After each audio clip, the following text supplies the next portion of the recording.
Minggu kemarin, Rusia menyetop kiriman gasnya ke Polandia dan Bulgaria karena tidak mau membayar pakai rubel berstandar emas atau membayar pakai emas. Jerman langsung buru-buru bayar tagihan gas dan minyak Rusia dengan rubel. Perusahaan Rusia Gazprom menghentikan kiriman gasnya ke Polandia yang 45% sumber gasnya datang dari Gazprom. Bulgaria yang 90% gasnya bergantung pada Gazprom saat ini belum berdampak memang karena disetop oleh Rusia tadi masyarakatnya kedua negara tersebut karena belum ada mati listrik. Namun sebentar lagi bisa ambyar dalam hitungan bulan karena cadangannya saat ini hanya penuh 75%-an dan segera akan menipis. Uni Eropa menganggap Rusia menantang perang yang dijawab oleh Rusia. Kan sudah gue bilangin jangan macem-macem lu. We warned you already. Kita semua tahu sejak sebulan yang lalu Putin membuat keputusan semua produk Rusia dibayar pakai rubel. Kirill Petrov, Perdana Menteri Bulgaria, kesal dan menganggap pihak Rusia melanggar kontrak jual beli gas tersebut. Namun Putin tidak peduli. Kita juga tahu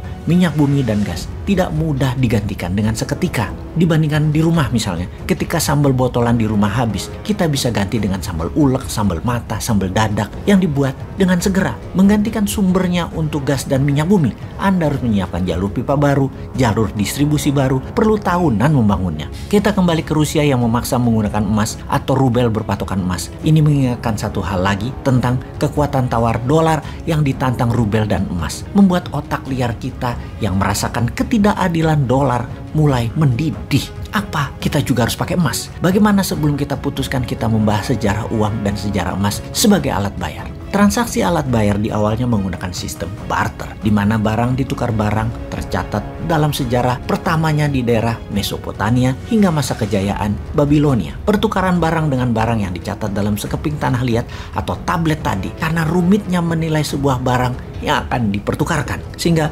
pencatatan pada tablet untuk mengingatkan ada yang kelebihan atau adanya kekurangan di dalam bentuk angka-angka yang juga kalau dilakukan sekarang banyak tidak pasnya. Misalnya, telur ditukar kambing. 1000 telur misalnya, nilai 1 kambing. Sementara yang punya telur hanya perlu sebagian daging kambing. Pada saat itu kerumitan ribuan tahun transaksi terpecahkan dengan disederhanakan catatan bayar di tablet tadi digantikan dengan benda netral bernilai tinggi, yaitu dengan menggunakan kesepakatan bayar menggunakan emas. Awalnya itu di zaman Yunani, sekitar 700 tahun sebelum Masehi, alias dunia selama 2000 tahunan sebelum koin emas dipakai sebagai alat tukar kepercayaan transaksi, masih menggunakan barter yang dicatat di tablet. Dengan adanya koin emas berbagai ukuran, maka kehadiran pencatatan dalam tablet menjadi tidak diperlukan lagi. Setelah jual beli bayar pakai koin emas, putus sudah hubungan dagangnya. Koin emas juga disebut fungible karena bisa menjadi alat tukar barang apapun karena kesamaan nilai.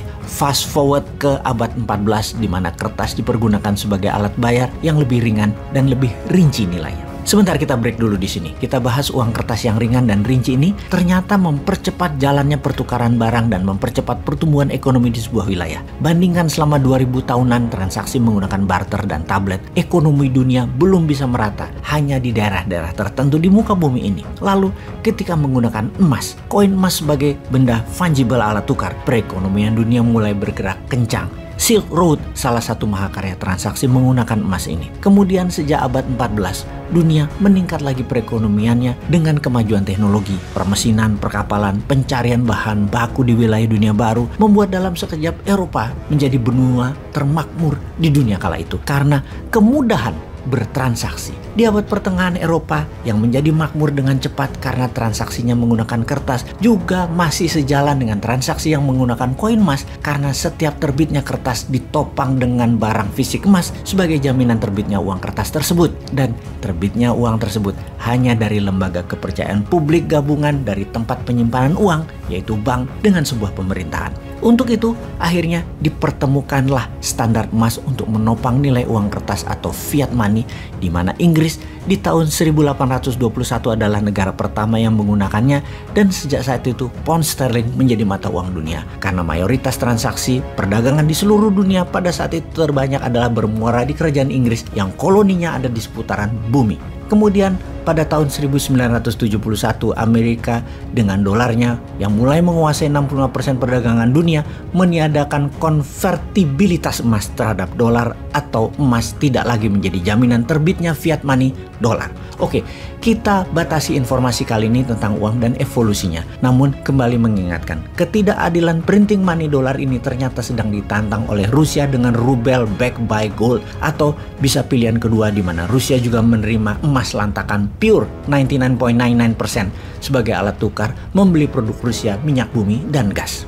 Rusia walau hanya 12% penghasil minyak dan gas bumi dunia, di mana minyak dan gas bumi Rusia di dunia mungkin hanya 1% nilai transaksi dolar. Namun kalau ditantang terus-menerus, maka nantinya semakin beragam lagi yang menantang karena banyak negara terinspirasi, termasuk new mind-nya Indonesia. Maka dolar bisa kehilangan kepercayaan sebagai cadangan devisa negara dan sebagai alat bayar dunia. Jadi ngerti kenapa Indonesia walau jauh di belahan dunia lainnya dari wilayah perang harus bersiap-siap atas apa yang akan terjadi kemudian. Wahai Indonesia, main cantik lah.